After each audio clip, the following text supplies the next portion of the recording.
প্রতিদিনের খাবার মেনুতে এমন একটা রেসিপি রাখতে হবে যাতে থাকবে প্রচুর পরিমাণে ক্যালসিয়াম, পটাশিয়াম, ম্যাগনেসিয়াম আর সমস্ত রকম ভিটামিনে ভরা। ঠিক তেমনই এক রেসিপি আর শেয়ার করব, যেটা নাকি সামান্য তেল দিয়ে রান্না করেও এত টেস্টি হবে, যেটা নাকি ছোট থেকে বড় সকলেই কিন্তু ভাত, রুটি, লুচি, পরোটা সমস্ত কিছুর সাথে খেতে পারবে। তাহলে কি করে তৈরি করব সেটাই দেখে নেওয়া যাক। রেসিপিটি তৈরি করার জন্য প্রথমে এইখানে কুমড়ো বড় বড় পিস করে খোসাটা ফেলে দিয়ে ভালো করে জল দিয়ে ধুয়ে নিয়েছে। এরপর গ্যাসের ওভেনে কড়াই বসিয়ে কড়াইতে দিয়েছি জল, আর জলের মধ্যে দিয়ে দিচ্ছি হাফ চা চামচ হলুদ। জলটা ফুটে গেলে এর মধ্যে দিয়ে দেবো যে বড় বড় পিস করে কুমড়োটা রেখেছি সেই কুমড়ো, আর কুমড়োর থেকে ছোট সাইজে কাটতে হবে আলু ডুমু করে কেটে নিয়ে দিয়েছি।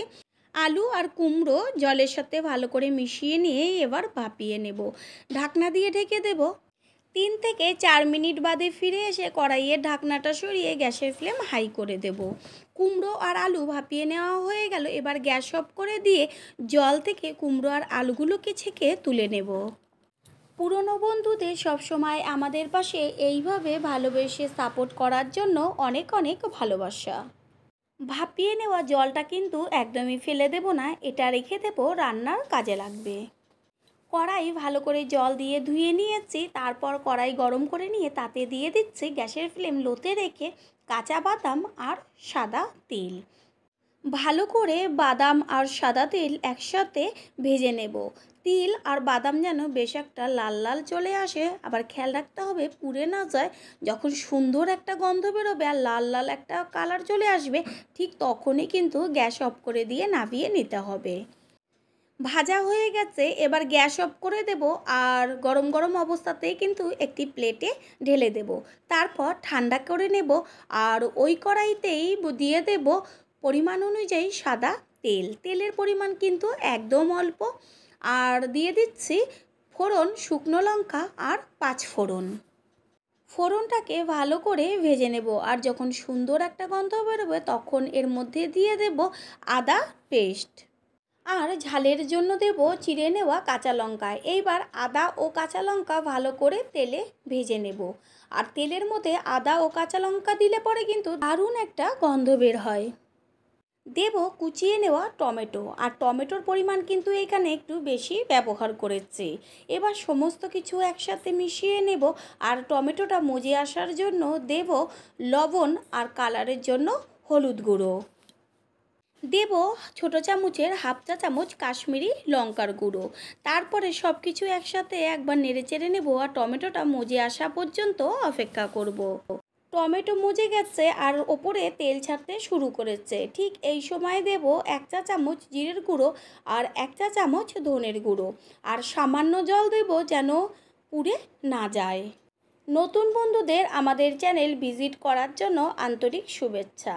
আমাদের রেসিপিগুলো যদি ভালো লেগে থাকে সাবস্ক্রাইব করে দেওয়ার অনুরোধ রইল, ও পাশে থাকা বেল আইকনে ক্লিক করলে পরবর্তী ভিডিওগুলো সবার আগে আপনাদের কাছে পৌঁছে যাবে। মশলা কিন্তু কষিয়ে নেওয়া হয়ে গেল। ঠিক এই সময়ে দিয়ে দিচ্ছি কাসুরি মেথি। কাসুরি মেথিটা ভালো করে নেড়ে চেড়ে নেব। মশলার থেকে খুব সুন্দর একটা গন্ধ বেরোচ্ছে। আর এর মধ্যে দেব যে আলু আর কুমড়ো ভাপিয়ে রেখেছিলাম সেগুলো। মশলার সাথে আলু আর কুমড়োটা মিশিয়ে নেব।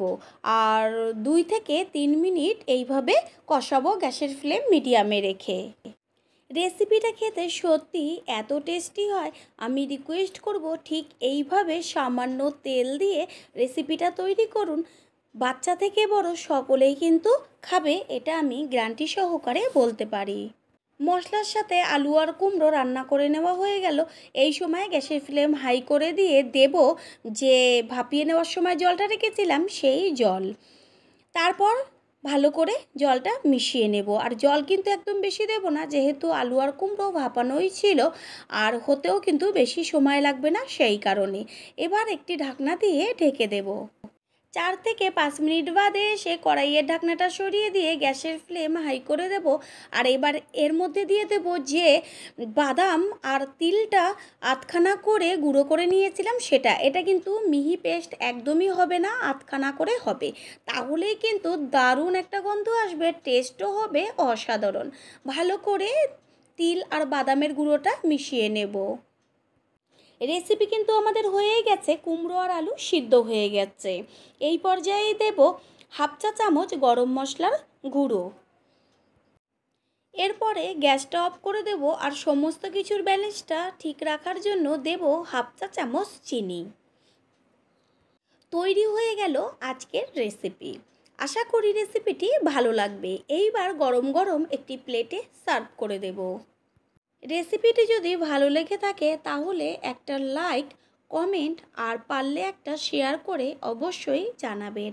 আপনাদের দেওয়া একটা লাইক ও একটা শেয়ার কিন্তু আমাদের কাছে অনেক অনেক গুরুত্বপূর্ণ। All friend, thanks for watching my video. আপনারা সকলে ভালো থাকবেন, সুস্থ থাকবেন। আবারও দেখা হবে অন্য কোনো রেসিপির এপিসোডে।